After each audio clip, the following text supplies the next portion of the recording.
तो ये है एंक्लेस सॉन्डर्स 8th एडिशन का chapter name haematology and oncology का क्वेश्चन नंबर 463।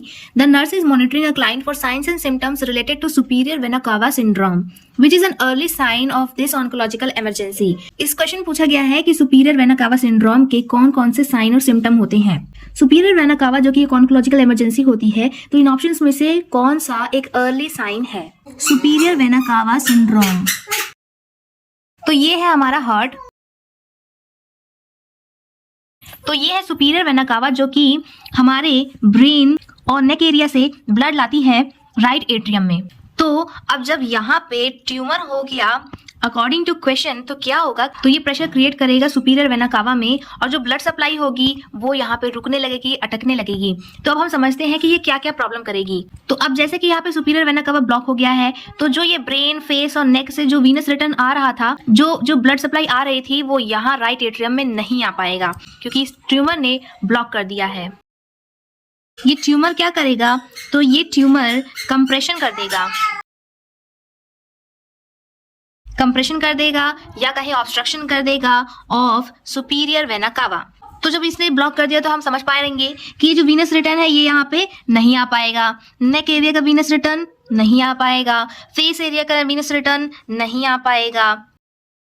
तो ये सारा ब्लड यहाँ पे इकट्ठा होने लगेगा और जैसे यहाँ पे इकट्ठा हुआ तो ये जो ब्लड है तो कहाँ इकट्ठा होगा, फेस में आने लगेगा, नेक में आने लगेगा, ब्रेन में ही रुका रह जाएगा। तो इन तीनों ही एरिया में पेशेंट को क्या होने वाला है, एडिमा होने वाला है ना, क्योंकि ब्लड रुक रहा है।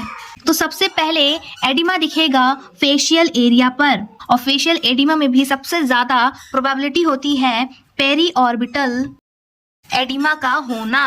तो periorbital oedema has the most probability of occurring in superior vena cava syndrome of indicating that the superior vena cava is compressed and it is a oncological emergency। तो अब देखते हैं क्वेश्चन में, अब क्वेश्चन का answer आप लोग खुद ही दे पाएंगे। सो पहला ऑप्शन कह रहा है साइनोसिस, तो जो साइनोसिस होगा वो एक लेटर साइन होगा। सेकेंड ऑप्शन आर्म एडिमा नहीं। ऑप्शन 3 पेरी ऑर्बिटल एडिमा, तो ऑफ कोर्स यस, सबसे पहला साइन यही दिखाई देगा। ऑप्शन 4 मेंटल स्टेटस चेंज, ये भी लेटर स्टेज में होगा।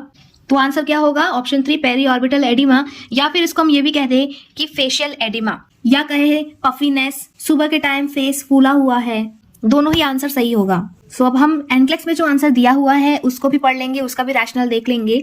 आप लोग इसे रीड आउट कर सकते हैं और ऐसे ही और एक्सप्लेनेशन, थ्योरी प्लस MCQ का एक्सप्लेनेशन अच्छे से देखने के लिए आप हमारे चैनल को सब्सक्राइब कर लीजिए। हमारी वीडियोस को आप जितना हो सके शेयर करेंगे तो ही हम लोग ऐसी वीडियोस बनाना कंटिन्यू कर पाएंगे। सो आप लोगों से इतनी ही हेल्प चाहिए, और अगर आपको वीडियो अच्छी लगी कमेंट में अपना फीडबैक जरूर दीजिए और इस वीडियो को लाइक शेयर करना बिल्कुल ना भूलें। Thank you.